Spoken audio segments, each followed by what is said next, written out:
Can you, if you don't mind sharing, give us a crazy hiccup, right? If you're doing dispositions in '07, like you had to have like few sleepless nights here. Okay, if you don't We mind sharing, did. We share one or did. two that our listeners would find amusing. You You can look know, back and laugh now, but at the time was not funny. it was not funny. It was truly not funny.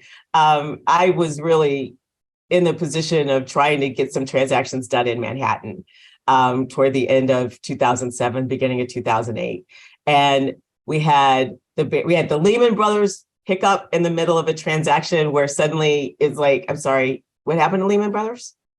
What? How does that have to do with me? They're not even a tenant of ours. But the sort of panic that put into the marketplace, our buyers like love the deal, but not really sure where this is going, because people were starting to sense something was happening in the market, but we weren't really sure what it was.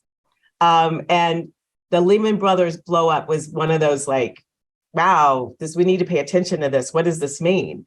And then go to the next spring, I had Bear Stearns blow up on me. I'm in the middle of another Manhattan office building sale. I'm like, really? What is this with Manhattan and like these financial services companies just blowing up? I thought Manhattan was more resilient than that.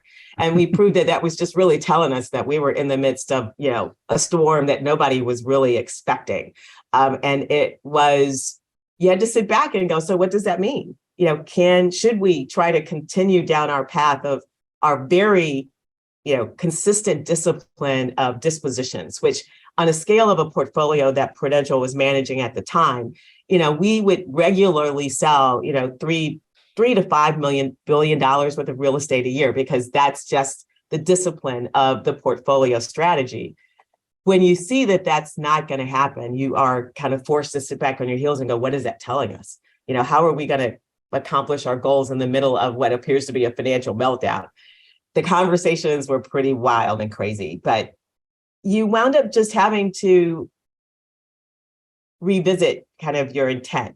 Your intent's not to throw things away. Your intent's not fire sale just because the financial markets are going sideways. And you just wind up going, it'll be okay. We're just going to have to look at this differently. And maybe we're not going to sell very much this year.